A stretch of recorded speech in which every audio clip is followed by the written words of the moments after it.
And welcome back everyone for an engine cleaning video. As you can tell, it's a pretty hammered engine bay that hasn't been cleaned in years. So the first step that we do is just inspect the engine bay. As you see here, we always put a towel over the battery and the alternator just because that's just a habit we formed. Do you have to do it every time? No, but that's just a simple habit that's better safe than sorry. So we're gonna start off with the top working down. I'm using the Works battery powered pressure washer. Pretty weak, but it gets the job done. I have two fender brushes, and I'm using the IK pump sprayer with super clean diluted 10-to-1. And here essentially is we're just gonna work around the edges and then work in the center section, rinse it off, dry a little bit, and then move down to the bottom of the engine bay. We're not looking to get it perfect, just knocking off at least 70-80% of all the dirt and gunk that's on there. And towards the end of the detail, we'll come back down and wipe everything down properly. But for now, it's just to get started with the top of the hood.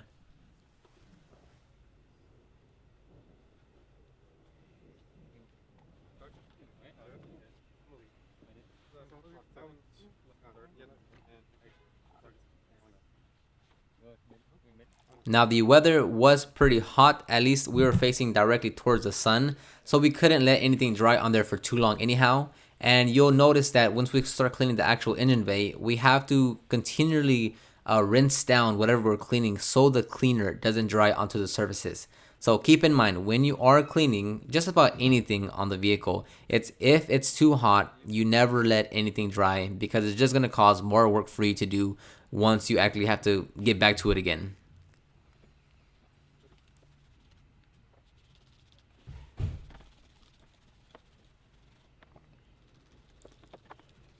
Now, because this engine bay was very dirty, you really want to saturate the area. And on top of that, because it's really hot, you even have to saturate the area even more because it's going to dry out. So if it wasn't that bad and we were in an area with more shade, we could use less product because of those factors. But given the circumstance, you have to saturate it, work fast, and continuously rinse down so it doesn't dry on you.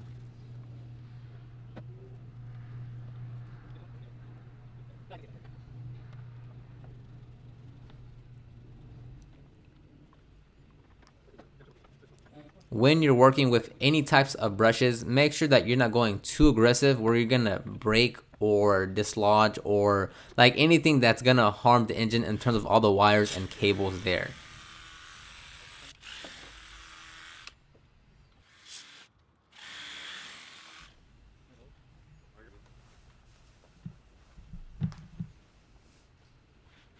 And remember, when you're using water to rinse it down, you're not overly saturating it. I am using just enough water to carry down the dirt and product that we use away from the engine bay. We're not keeping the hose or whatever you're using on the engine bay on a specific component for too long. It's literally a quick rinse so all the dirt and product can move down onto the floor.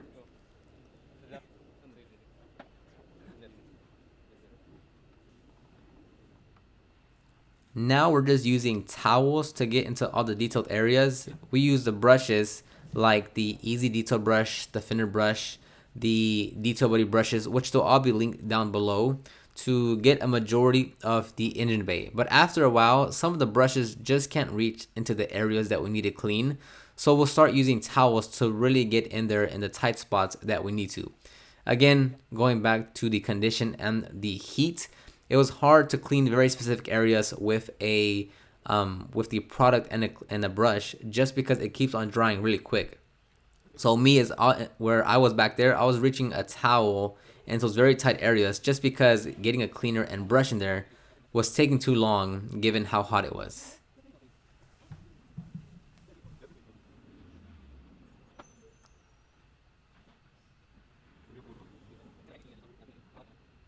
Typically an engine bay cleaning takes us around, let's say, moderate, just maybe few years without cleaning it, but nothing major.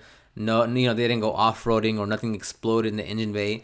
It'll probably take around 40 minutes. This one specifically, also because I was recording, it took us about an hour and 45 minutes together. But a big majority of that was because I kept on checking for the camera to make sure it was recording.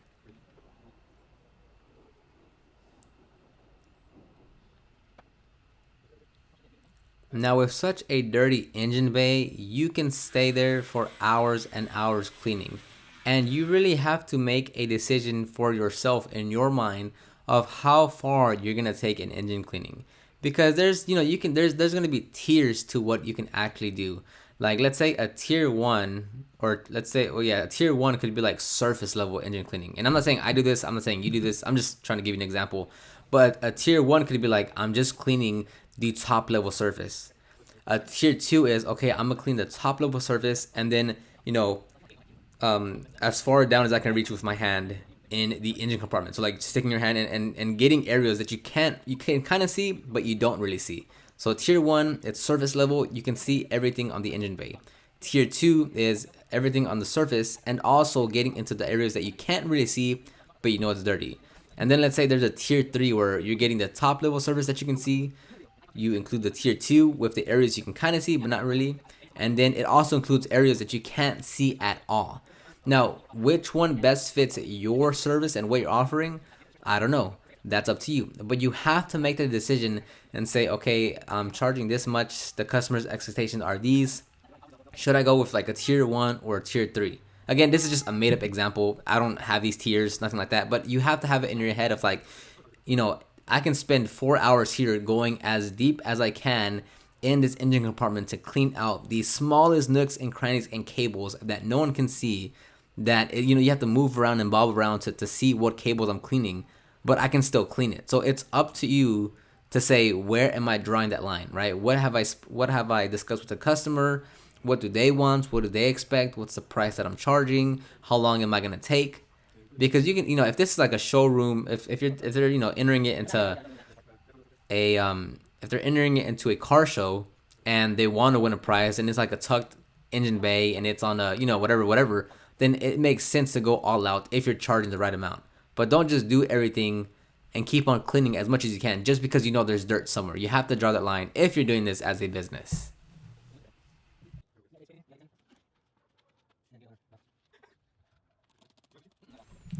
And now it's time to dress the engine bay with Meguiar's Hyper Dressing Diluted 4-to-1.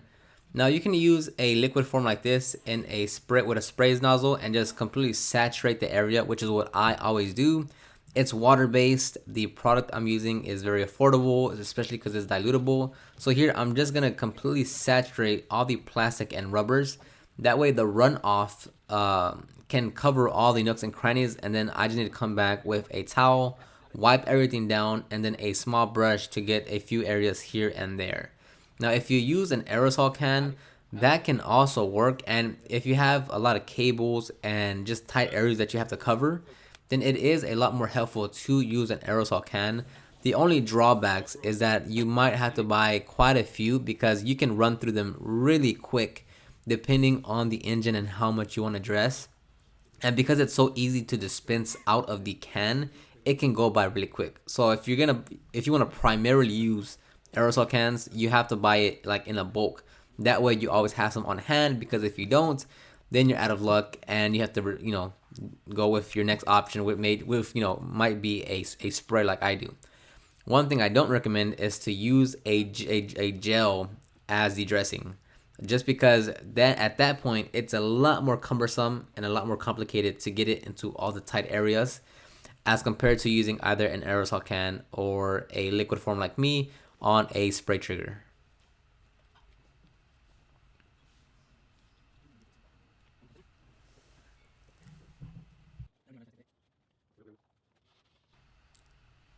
Remember, it is a water-based dressing, so I'm not worried that it gets on any of the painted surfaces or anything that's not rubber or plastic, just because it's not going to damage it. It's going to be dry to the touch, and I just need to come back and wipe it down if it did get over anything. So no biggie there if it does get it on any other part of the engine bay.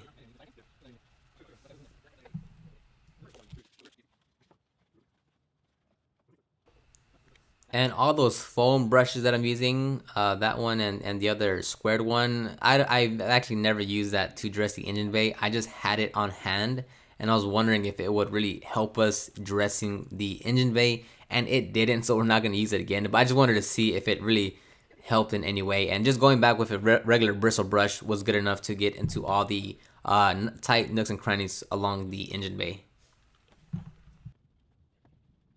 And that wraps up this video. These are the after results. The customer was very happy with what we provided. Go ahead and check the description box down below for the links and resources, and I will see you on the next video.